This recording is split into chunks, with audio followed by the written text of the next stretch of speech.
Welcome to Radical Personal Finance, a show dedicated to providing you with the knowledge, skills, insight, and encouragement you need to live a rich and meaningful life now while building a plan for financial freedom in 10 years or less.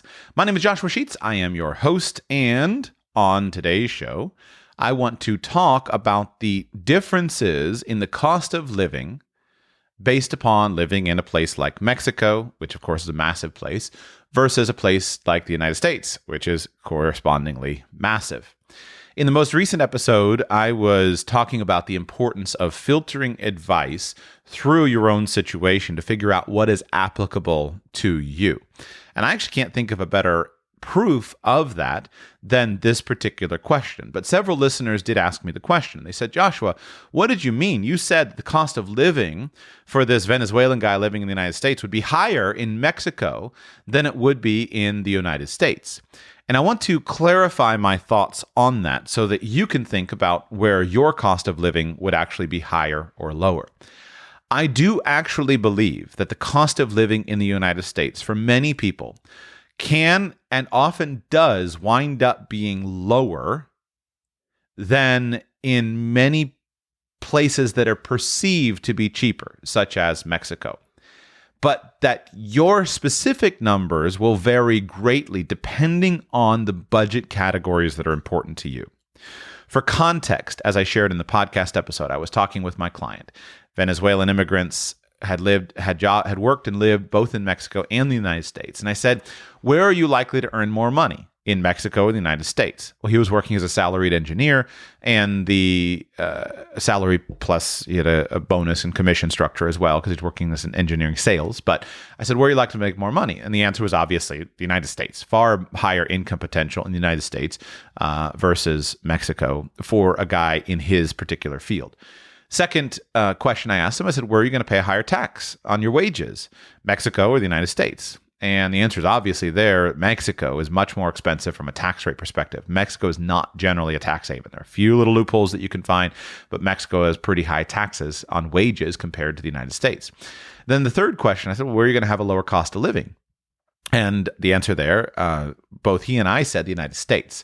Now that one is certainly the questionable one, right? It's a harder one that you have to unpack a little bit, but it is important to identify it. And I've asked myself these questions. I have experience living in the United States.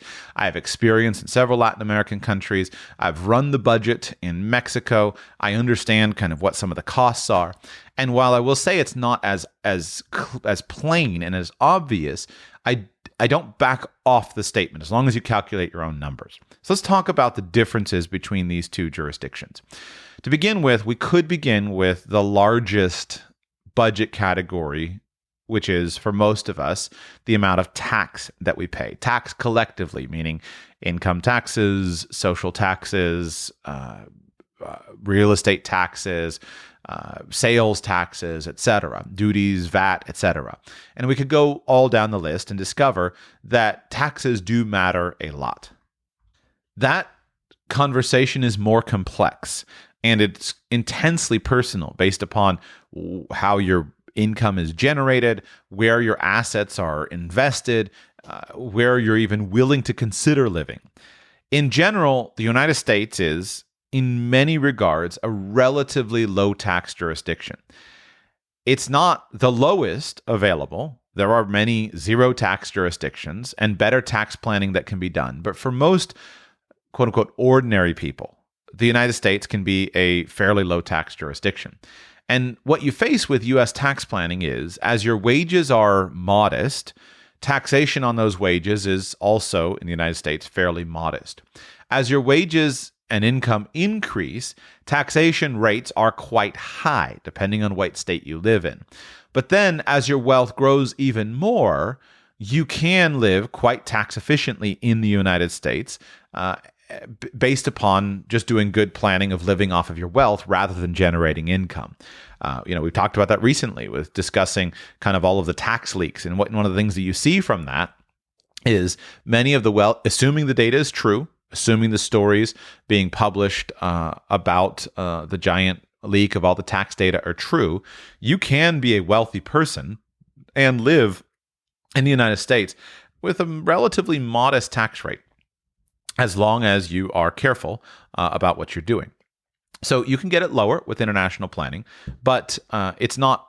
But there's that middle zone where it's the worst, right? Where if you're a high wage earner, you're an athlete earning millions of dollars in wages per year, that's the worst. Or you're a highly paid executive earning $1 million a year, that's the worst in terms of from a tax perspective. But once you get through that kind of sound barrier, that tax barrier, to where you've got $20 million or so and you're living on your portfolio, then taxes can become quite moderate. But taxes are difficult and complex for us to deal with. So let's go with things that are more normal. Let's talk about housing. One of the things that people really appreciate about some places in Latin America is you can get cheaper housing. And this is true on a global basis. You can get cheaper housing in Mexico. You can get cheaper housing in all throughout the world than the United States. Here is my experience on that topic, though. You have to ask, what am I comparing the housing that I get in Latin America to from a quality perspective? You can purchase very high quality homes in Mexico, in Latin America, and other parts of Latin America, very high quality. But when you start actually looking at an equivalent house of the cost of the house in the United States versus an equivalent house in Mexico or another place, the cost savings are more modest than many people assume. Because what most people look at is they say, well, what's the median cost of a house in the United States? And then they go and they say, what's a median house that I can buy or rent in Mexico? And they go and do that. And the house that is the median house in many parts of Latin America is simply a lower quality house that is not as comfortable as the house in the United States of America. I do think that for most people, there is a modest savings with regard to the cost of house, but you have to compare apples to apples. In the United States, most houses that you can buy are of actually pretty decent quality.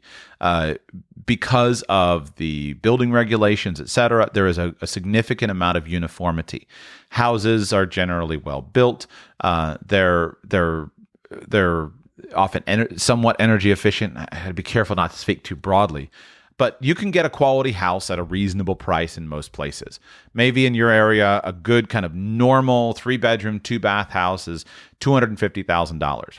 For a house of that same quality in Mexico or in some other parts of Latin America where I have more experience than in Asia, maybe you might get it for $180,000. To be clear, I'm summoning these numbers off the top of my head. Feel free to do your own research with actual sales data later. So there is some savings available to you in housing. But where the big savings come, right? When someone says, look, I can buy a house for $70,000 in Costa Rica versus $250,000 in the United States of America, those savings are mostly being generated by a different, more basic, less comfortable construction standard. And that can be totally fine. That's not a wrong thing, but it is different. The houses are less comfortable. They don't have the amenities. They don't have all of the equipment that you're used to.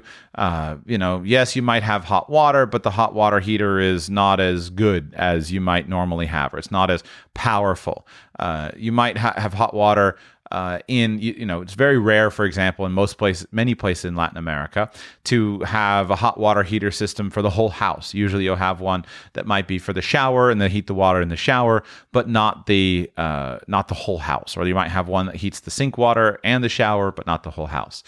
Other appliances, things that are just standard, dishwasher, right? In the United States, virtually any house, especially any recent house, will come with a built-in dishwasher right under the sink. It's all built in.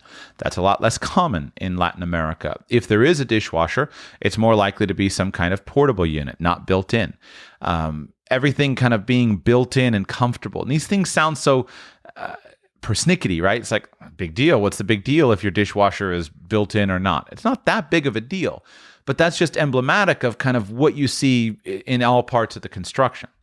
So you can get a much cheaper house in Latin America than you can in the United States, because it's available in Latin America. But in terms of an equivalent quality of house, it's just simply not that much of a savings. Why is it not available in the United States? Well, first of all, most people in the United States don't want that kind of house. The houses that most people live in throughout Latin America and much of the world, people won't buy them. They won't live in them in the United States. They're too small, too cramped, and they're too poorly built. Thin walls, poor insulation, everything is open for ventilation instead of air conditioning, etc. Or, what's most common if you do have air conditioning, as most middle class and up people do in a warmer climate, if you do have air conditioning, you'll never have a whole house air conditioning. It's always going to be, at this point, a mini split system where the bedrooms will be air conditioned and sometimes there'll be one in the common area. And so even a very expensive house is just built to a different standard than what is more common in the suburbs. In addition, to the house, you have to think about the neighborhood. And here's where I think your biggest changes are. In the United States, you can find lots and lots of neighborhoods that are safe, that are beautiful, that are comfortable, that have good neighbors. And while we make fun of it, right, the dream of suburbia, we make fun of it, the reality is the only place in most places in Latin America that you can find that is in a very expensive gated neighborhood. Usually they're called condominios. The word condominio, which is like condominium in the United States, has a meaning that usually involves a built-up tower, an apartment building with units inside that built-up, not skyscraper, but built-up tower, those units owned by individuals. That's what we call a condominium in the United States. In Latin America, they use the word condominium to refer to some kind of community where there's a planned community. And so to get an equivalent quality of neighborhood, you often have to go into a condominium. And these condominiums cost significantly more than the neighborhoods that are not in the condominium. And so once you actually go, and let's say that you're an expat from the United States and you go to Latin America, to get an equivalent quality of neighborhood, you will generally be in a gated, guarded neighborhood. Well, once you do that, you have a whole other set of expenses. Some of those expenses are in the cost of the house. The house will cost more. And some of those other expenses will be in the just simply the maintenance fees to pay for the guards. Even when you do that, you still have a higher crime rate to deal with. You still have less physical security. You still have more concerns with security, more of those concerns than you do. And so to get an equivalent quality on, say, crime statistics, you need to go into usually a very high-end neighborhood in Mexico with very high-quality armed guards, very high quality to get kind of the safest living experience that you get in the United States. To be clear, I'm not one who is overly paranoid about safety. I've released shows. Is it safe to travel in Mexico? I believe, yes, it can be safe just like anywhere can be. But the reality is it is different. And so generally to get an equivalent, you're going to pay more for it. The other, and that offsets some of the savings on your actual house.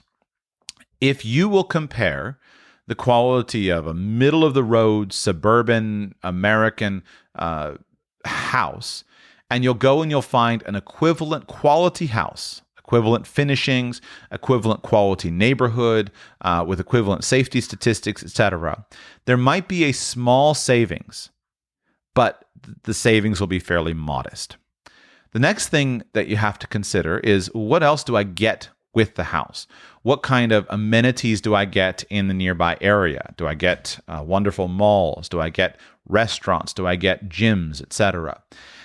And what you often see is that the people who choose to go, when you choose a neighborhood or a town that has the kind of amenities that you're accustomed to in the United States, you will often, again, lose most of your price savings.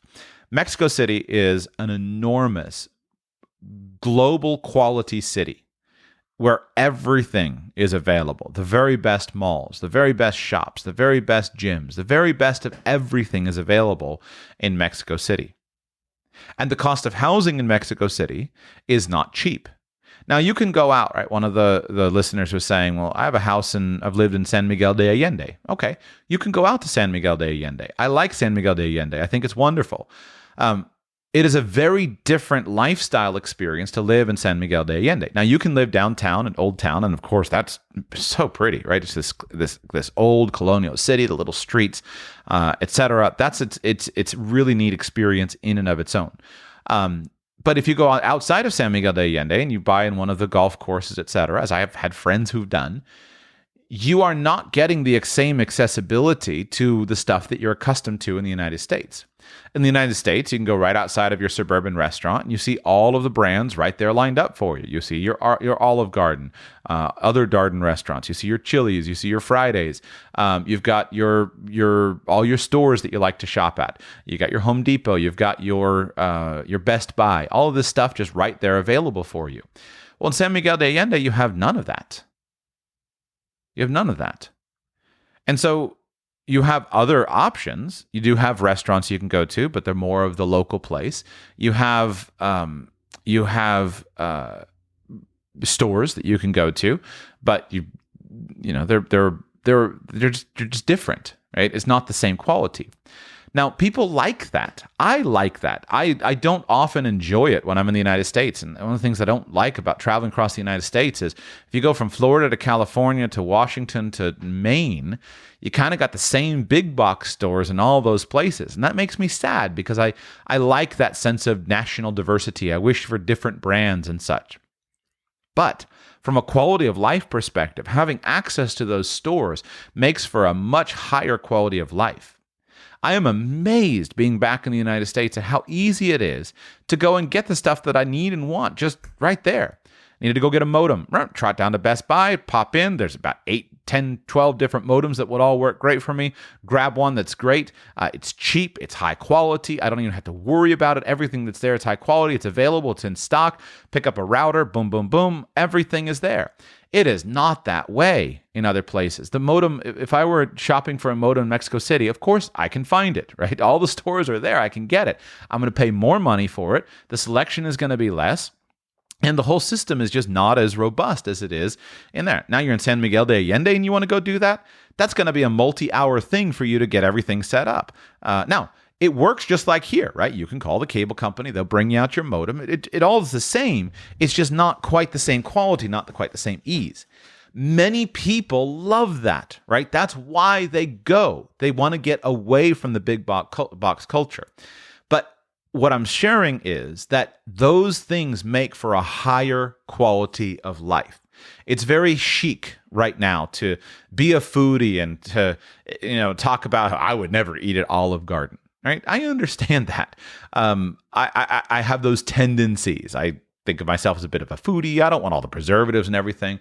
But man, you travel the world and you come back and you realize the fact that you can go to Olive Garden and you can get all their stuff and you can get it for $10, $12, $13, $8. I don't know exactly what you're getting.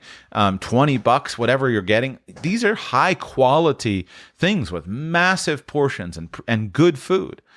I have eaten in a cafe in Italy. I am not saying that Olive Garden is Italy. It's not. But on a global basis, having access to that stuff with reliable service, with reliable pricing, with reliable ingredients, that's where the United States really, really shines. And so if you're looking for a different cultural experience, that can be had all around the world. And you can enjoy that cultural experience potentially at a lower price. But those price savings are not so significant. And if you compare the quality of having the access right at the gate of your suburban neighborhood to all the stuff that exists around every suburban neighborhood in the United States, that convenience is something that I have come to learn to appreciate. What else? What are the other costs and the cost savings? Let's talk about where you do save a lot of money. The place where you can save the most money in Mexico is on anything that involves service, the cost of wages, the cost of labor, right? If you were going to hire a housekeeper to come and clean your house in Mexico, that cost will be 25% or less of what you would have to pay for an equivalent service in the United States. And that can be a major, major upgrade in your quality of life.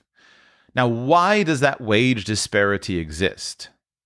It exists because the kind of person that you would hire to clean your house or be your gardener in Mexico is not living a Western class of lifestyle.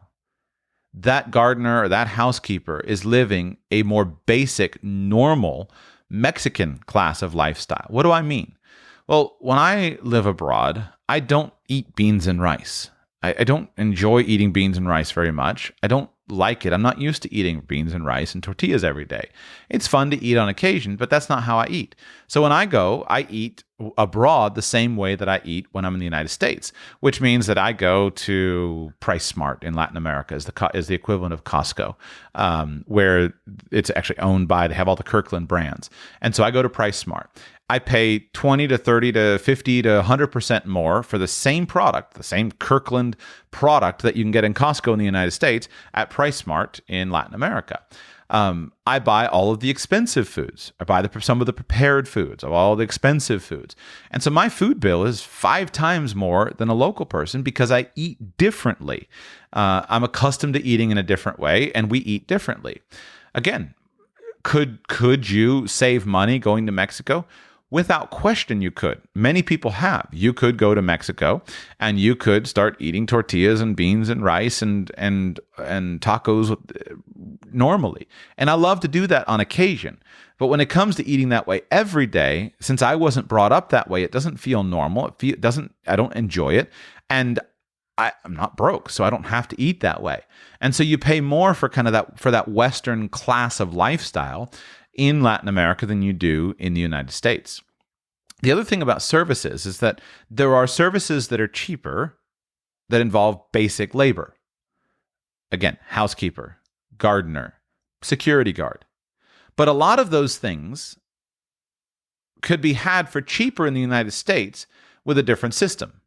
So let's say that you go to Mexico and you have a house, and with a house with a half acre of land in a nice gated neighborhood, etc.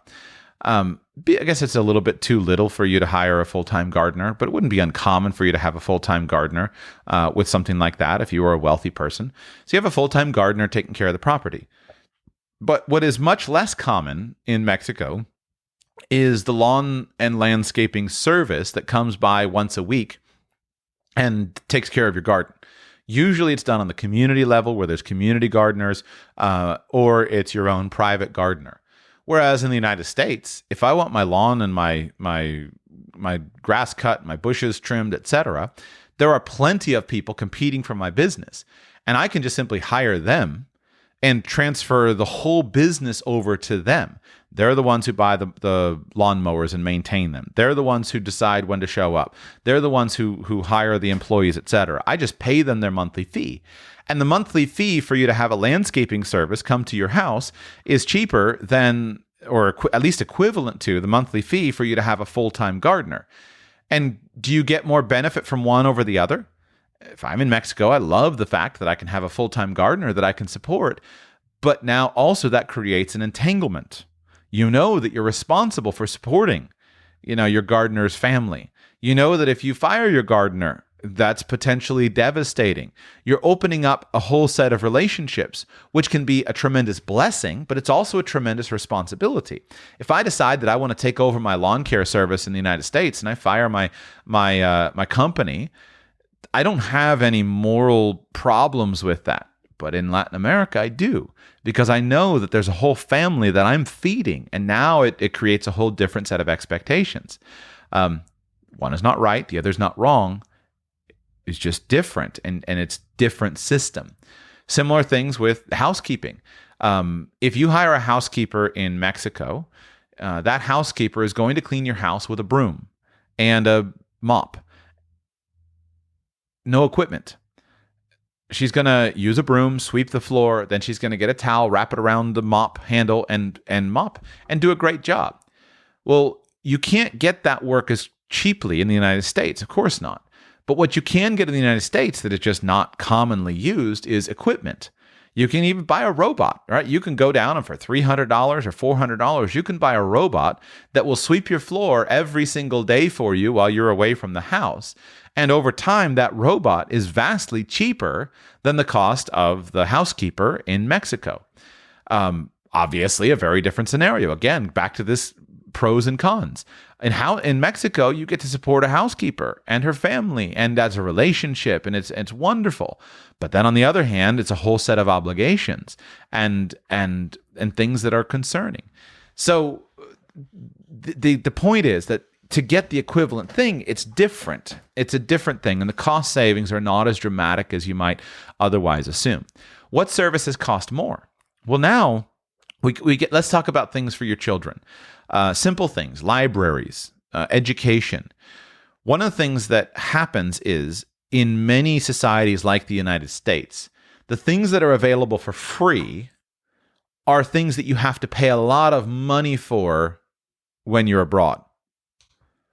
Anyone who's ever listened to Radical Personal Finance knows that I am one who questions government schools nonstop. You can get a phenomenal education in a government school. For an equivalent education quality, and by that I mean access to services, access to sports, access to quality teachers who are knowledgeable, you have to pay a significant amount of money to go to a private school in most places in Latin America.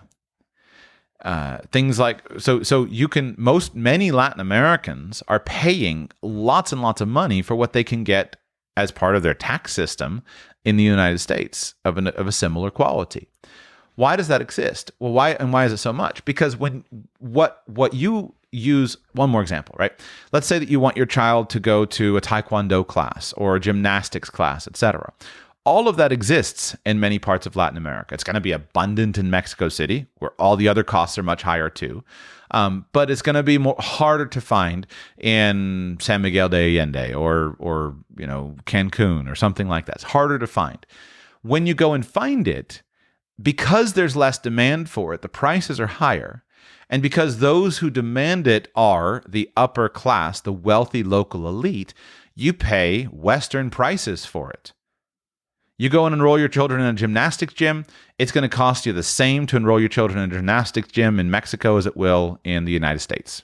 There's no cost savings because the upper crust, the wealthy elite in Mexico, are just as rich and richer than what they are in the United States.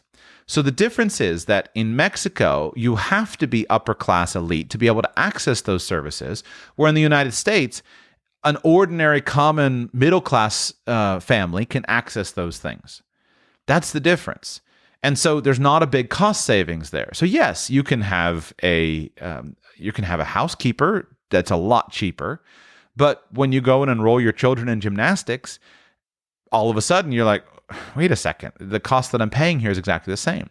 Access to things like libraries. My wife's favorite thing about being in the United States is access to the library. Because we can go and get 100, 200, 300 books a week, and it's abundant. The selection is never ending.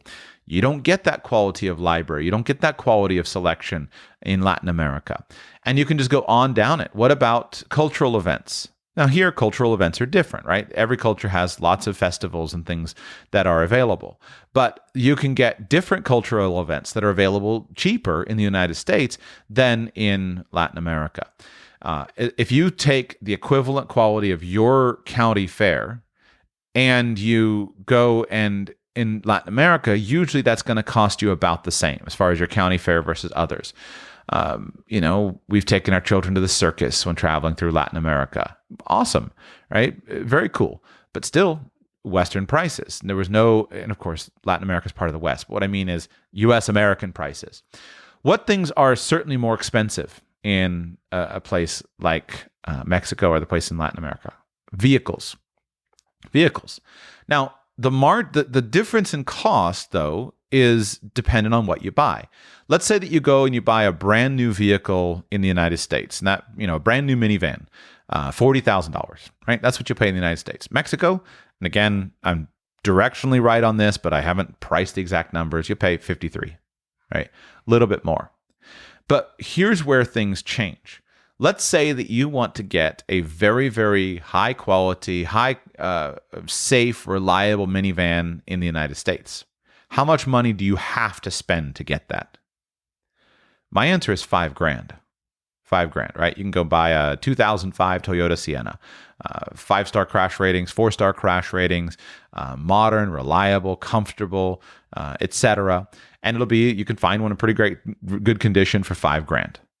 You can't find it in Mexico. Cannot find it.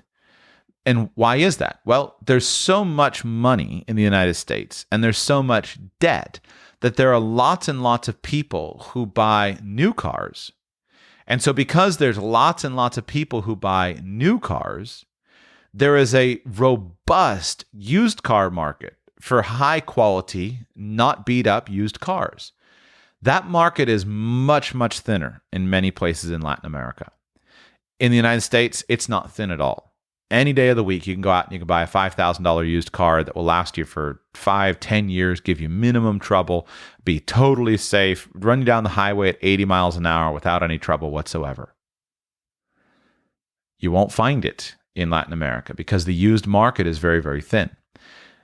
The vehicles are available for the upper class to buy, and they buy them. There are lots of new vehicles on the road, but the used market is very, very thin, and the savings are not nearly as significant as they are in the United States.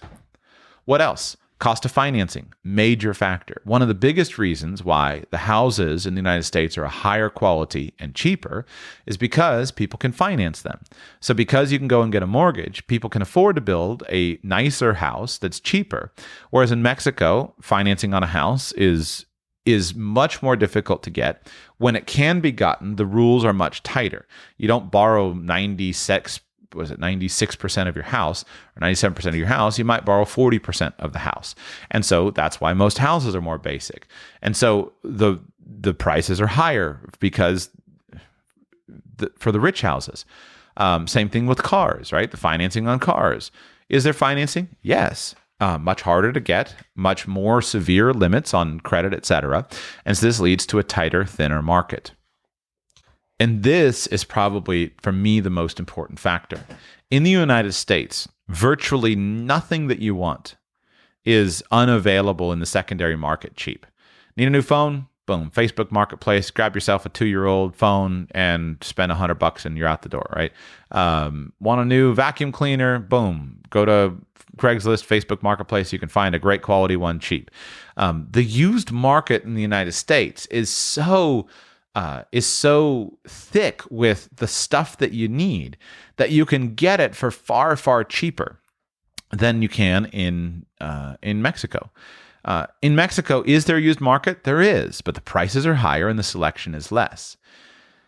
We could talk about other things. Food. Food is cheaper in the United States than it is in Mexico. Cheaper on virtually everything. There may be some things that are cheaper in Mexico. When you can shop directly from the farmer and get fresh vegetables directly from the farmer, maybe it's cheaper. But generally, everything is more expensive in Mexico, especially like the basics.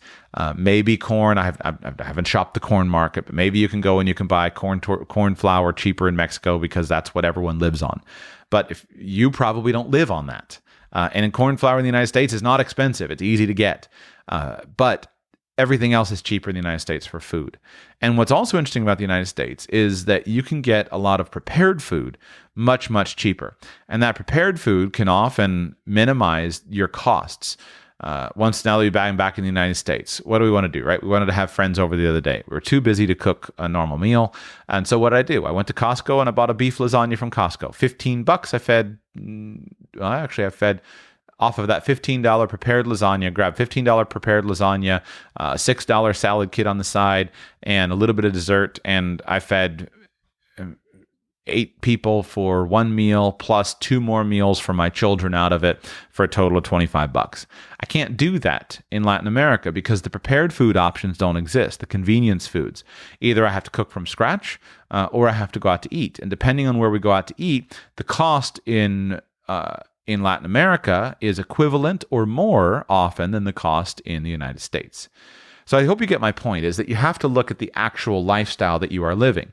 And so how do you figure out what's right for you? Well, your costs may be totally different, right? You might be a surfer working on a laptop saying, I want to build some kind of Amazon FBA business. And so I need the cheapest place that I can go. All you need, if you're a single guy living that lifestyle, is internet and a place to sleep at night. Well, your best bet in terms of a place to live cheaply is probably going to be Latin America. You can find yourself a hostel that'll do you can live nightly at $10, $15 a night and have internet. So maybe you work out a weekly or monthly rental deal. You might have some beers with your friends. You don't mind eating rice and beans from the street food. You don't eat that much anyway, and sometimes you cook in the hostel. You can live easily in that situation, ride the bus. You can live far cheaper in Latin America. You might be a retired couple. I recently worked with a retired couple who was moving down to San Miguel de Allende. You might be a retired couple. What do?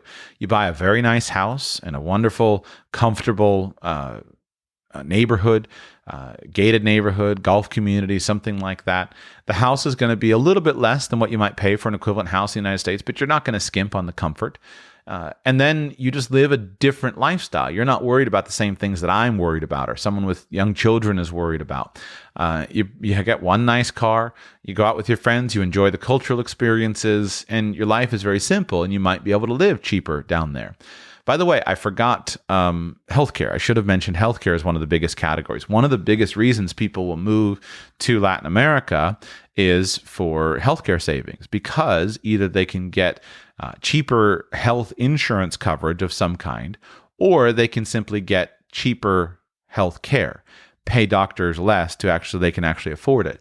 And the insurance market in the United States is so screwed up right now. There have been many people who simply cannot afford it. It's one of their biggest reasons. They need ongoing care and they cannot afford it in the United States. If that's you, you will definitely save quite a lot of money being in Latin America. And so there's a very compelling reason for people to do it. But I don't think that the cost savings are as significant as you might expect. I have come to this conclusion for myself. If I had to live on a very minimal budget, the number I always say is $1,000 a month. If I had to live on $1,000 a month, which is not easy it's not easy. If I had to live on $1,000 a month, where would I want to live on $1,000 a month? After years of thinking about that question, traveling the world, looking into local budgets, etc., me personally, if I had to live on $1,000 a month, I would choose to live in the United States. And I would do it because of that robust secondary market and of the fact that so many things are simply free. So what would I do? Well, the first thing you have to deal with is, you don't have to deal with taxes at $1,000 a month. First thing you have to deal with is the cost of housing. How would I deal with the cost of housing? Well, first option would be to move from a place where housing is expensive to a place where housing is not expensive. The housing is very expensive in New York City, just like housing is very expensive in Mexico City. Housing is not expensive in, outside of the cities in Mississippi, Alabama, Florida, even outside of South Florida. Once you get out, housing is not expensive. And if you can get out, sometimes you can get more basic housing. In addition, if you can find alternative housing, then alternative housing can sometimes be better than cheap housing in Latin America.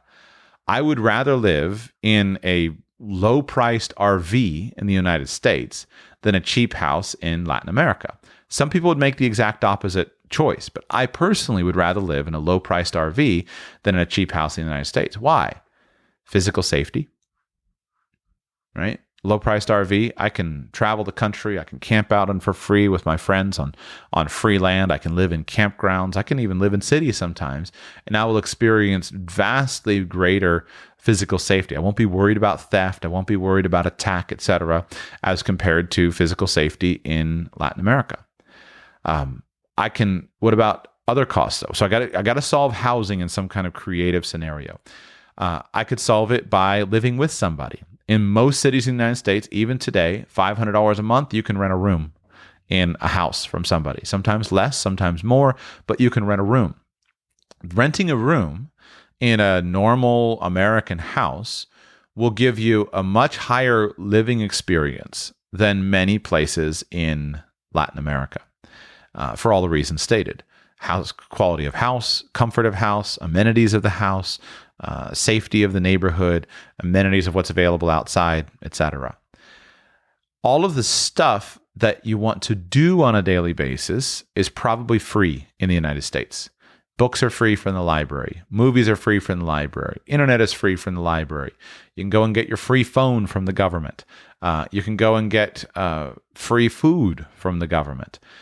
There's so much stuff that's available for free in the United States that you really don't need much more than that. Just the access to a library, an internet connection, movies, etc. at the library, cultural events, etc.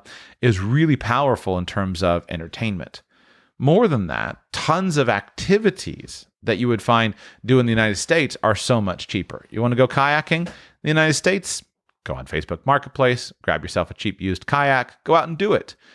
Mexico, going to be 3 times as much to buy the kayak, many more concerns about finding it, right? The whole market of outdoor recreation is not nearly as strong in Mexico as it is in the United States. There are clubs everywhere in the world. I see motorcycle clubs everywhere. There's hiking clubs. They exist, but they're much more in abundance in some places than they are in others.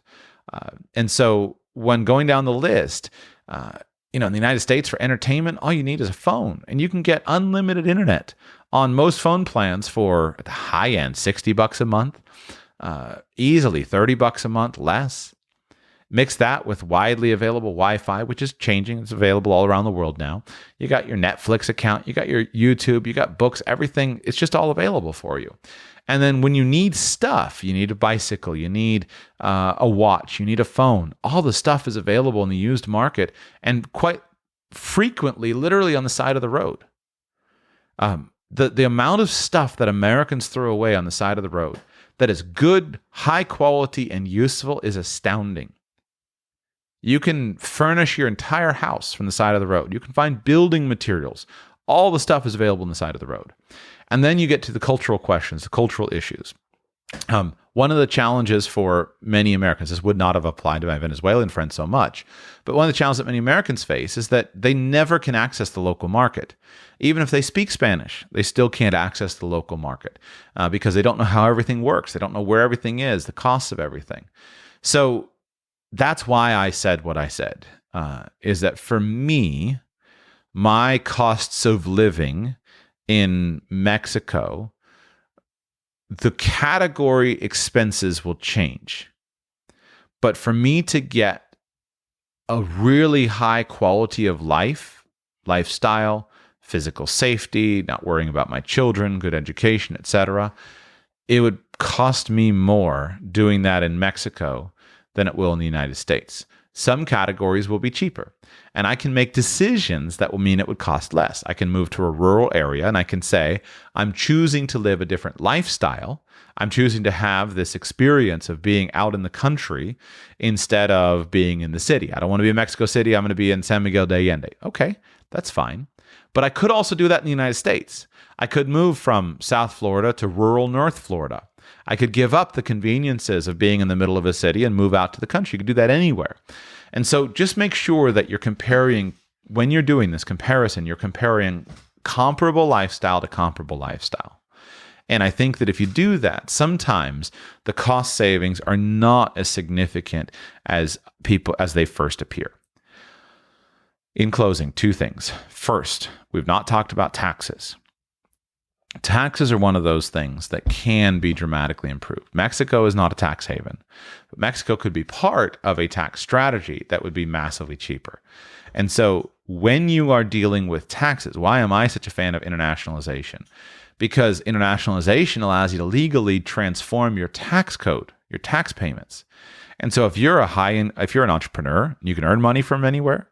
If you are a businessman, an investor, somebody making a lot of money, then now transforming that is a big deal. And you can often afford to buy the best of the best. You can go ahead and afford to buy the penthouse apartment in downtown Mexico City in the best neighborhood. Well, there, in that penthouse apartment in the best neighborhood, you will not want for anything. You go to a capital city in any country in the world, and every brand you want is there. Every restaurant that you want is there. Every convenience is there. Everything is available for you there.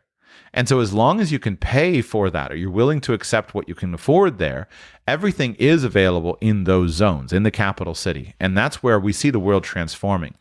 The Costa Rica that I studied in 2005 is not the Costa Rica that I visited this last year, right? It's just not. It's totally different. And every brand is there. And so we live in a time in which it's never been easier for you to move abroad.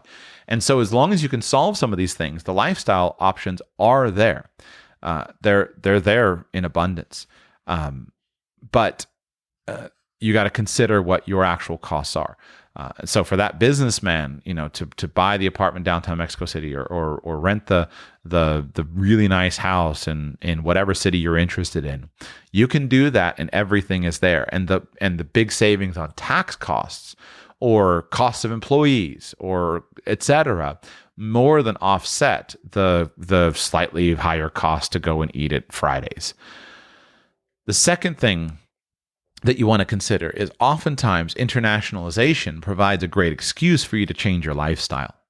For example, I have frequently said if I went broke, I would get on an airplane and I would go to some really low cost place and I would build a new business, right? I get on an airplane and I go to Thailand and I join the startup community in Chiang Mai or something like that.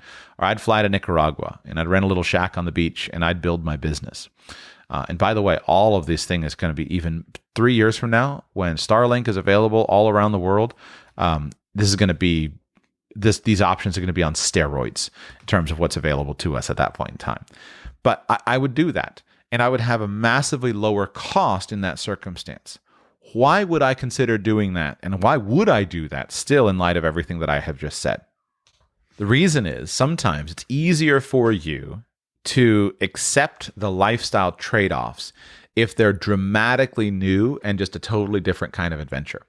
Living in the United States, for example, I have never, make sure I'm telling the truth. Yeah. I have never taken a bus in Florida. I've never ridden a public bus. There is a bus system. I've looked at the map sometimes. There have been times when I've looked at it and thought about commuting on a bus, but I have never taken a bus. I don't take the bus. And I'm not willing to deal with the inconvenience of taking the bus here. But that's very different than if I move to another place and just from the beginning I take the bus. Right? I move to a place and hey, this is what we do, right? So people do when they move from Florida to New York. Okay, I take the bus and the subway and all the public transportation. And so, and they don't worry too much about it. Is it inconvenient? In some cases, and of course in some places it's more convenient than having a car, but it is inconvenient. But why do they deal with the inconvenience? Well, because it's new, it's novel. That's just how things are done there. And so if I went from here to Thailand, I would have no car. I would just rent a little apartment. I would eat noodles. And that would be exciting to me because I like noodles. And for 6 months to have no car, I would walk. I would go to the market. I'd go to the beach. I'd ride the bus. I'd do all that stuff. And it would be part of the fun adventure of being in Thailand. And it also allows us to save less money. Now, do I still think you could live cheaper in the United States? Maybe. Housing would be more expensive in the United States, but you could get rid of your car in the United States. You could walk everywhere or ride your bicycle everywhere. You could eat noodles every day, but that's not fun for most people. And most people aren't going to do that. They feel like they would be being deprived. But sometimes when you're in a new place, you feel like the adventure allows you to put up with the things that you normally wouldn't put up with. And that's why I see that. Living in an RV can be cheaper than some other living options, but often isn't. But why have I recommended to some people that go live in an RV for a time and you'll save some money? Why? Well, because they're willing to adopt something totally different. When you live in an RV, you might be willing to go and for your entertainment, go and do nature walks at night instead of going out on the town and spending lots of money at restaurants. You might be more likely to go and do picnics. Why? Well, you could do that in your hometown, but you've probably already seen everything in your hometown. And so being in the RV says, hey, we'll change a different lifestyle. And I think that is a valuable strategy for a time. And so that's why I said what I said in Mexico. I was specifically talking to somebody who had a couple of children who had gotten accustomed to a Western lifestyle to recreate. I shouldn't use Western because Venezuela and Mexico are both part of the West. I was talking to someone who had gotten accustomed to an American lifestyle and was earning a high salary, had all the nice stuff, had a nice house in the suburbs, had just all the stuff, right? All the normal stuff. Well, to go away from that stuff and then go back into a different place, I think it would cost more to recreate what he has in the United States in Mexico. That's my opinion. Your mileage may vary. I believe that cost differences exist and that you can live cheaper in Mexico than the United States. But most of the savings doesn't come from, with the exception of service categories, most of the savings doesn't come from cheaper goods. It comes from a changed lifestyle of what's normal. And that's a good strategy to employ. Right? If you have just a car in many places in Latin America, you're considered to be wealthy. Whereas in the United States, hey, you have a car, now you got to have a nice car. So you can get rid of some of that consumer culture by going abroad, and that can be helpful. But the savings in some places are not as substantial as many people think. So calculate your categories personally, figure out what you need, what kinds of things you spend money on, and then you can figure out the best place for you. Thank you for listening to today's show. Hope that helps clear it up. Feel free to plug in your own budgets. I'm just sharing my experience, pretty extensive on some of this stuff, but I didn't go back and try to calculate dollar for dollar equivalencies. But this explains and elaborates my comment on the subject. Remember that I do have consulting open right now. If you'd like to book a private consultation with me, you can do that at radicalpersonalfinance.com/consult. You want to work on your tax plan, want to work on your investment plan, want to work on your cost savings plan. Whether it's in the United States or in Mexico. There's lots of ways to save money in both places. Go to radicalpersonalfinance.com/consult and you can book a call with me there now. Thank you. Hey friends, sorry, I forgot one story I wanted to tell you that I think proves the point and also demonstrates where a place like Mexico is actually much, much better. I recently heard a story from a friend of mine here in Florida. This particular friend was planning to move, and they've been out full-time RVing for 6 months, some months. And this particular friend was planning to build a kind of a house, sort of a barn-dominium type of approach for themselves to live in. And so they bought a piece of land out in a city known as Okeechobee, which is west of Palm Beach County. And Okeechobee is known as being more of a rural place. It's a small town, farming community, lots of ranches there, et cetera. It's within striking distance of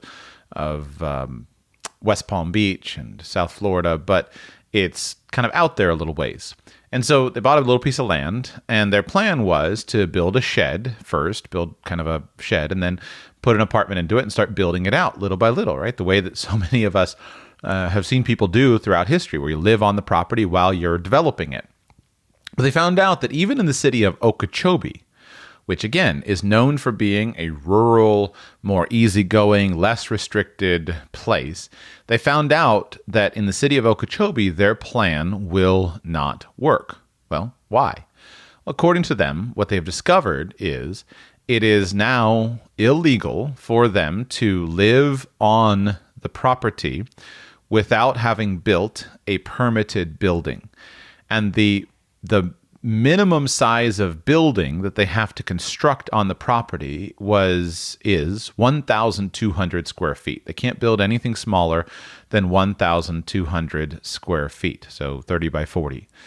And if they were to build something that's 1,200 square feet, they can't actually sleep on the property until they have received their certificate of occupancy.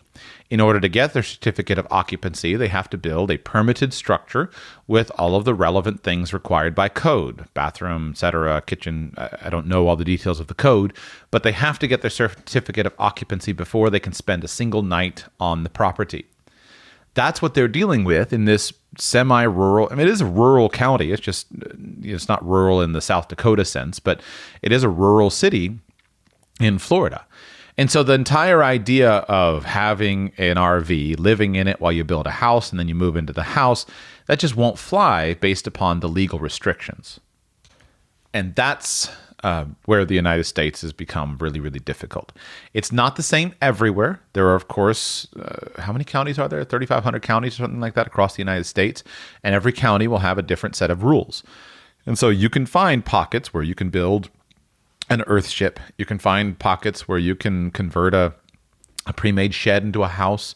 You can find pockets where you can just park your RV and live on it. There's lots of places to do that in the United States. But in the vast majority of places in Latin America, nobody blinks twice about you're doing that stuff. And that is one of the places where Latin America really does shine. So if you want to build a $500 house for yourself, where you grab a few pieces of wood and stack them up around yourself and put up a few pieces of tin on top, you can do that in Latin America. And you can't really do that in many parts of the United States at this point in time. And so that is where you can massively save costs. Mexico and many other places, just fewer laws, fewer hassle. First, it's fewer laws, fewer dumb laws if you're trying to build a homestead, things like that. And the laws that are just not enforced very much. And they're just, the cops aren't so many cops. There's not so much enforcement. It's just a much more relaxed culture. And so if you want to live in an RV while building a house, etc., you should very seriously consider going to Mexico. You're going to pay more for most building things. And if you build a U.S. American house style, you're going to pay more. But you can build a basic house, and that basic house can be perfectly comfortable. And that's one thing that I have come to really appreciate, is that today you could live like a king in a very basic structure. You don't necessarily need all the stuff that makes for the more normal house. You can live very, very well in that kind of context. The only kind of flip side to that is you don't have to go to Mexico to get that, right? If my friend can't do, if their family can't build the kind of house they want to build here in Florida, there are many other places that they could go. And if they went to some of these other places, they would experience all those other benefits of the United States versus Mexico. And that's what's so unique about the United States. With it being such a massive country, and with it being a country composed of 50 independent sovereign states, and then with those states being composed of many dozens of counties, each of which has their own rules, regulations, or lack thereof, you can usually find something in the United States that gives you the kind of lifestyle you're looking for. So I do believe there are big benefits to Mexico, but I wanted to share that story just in closing.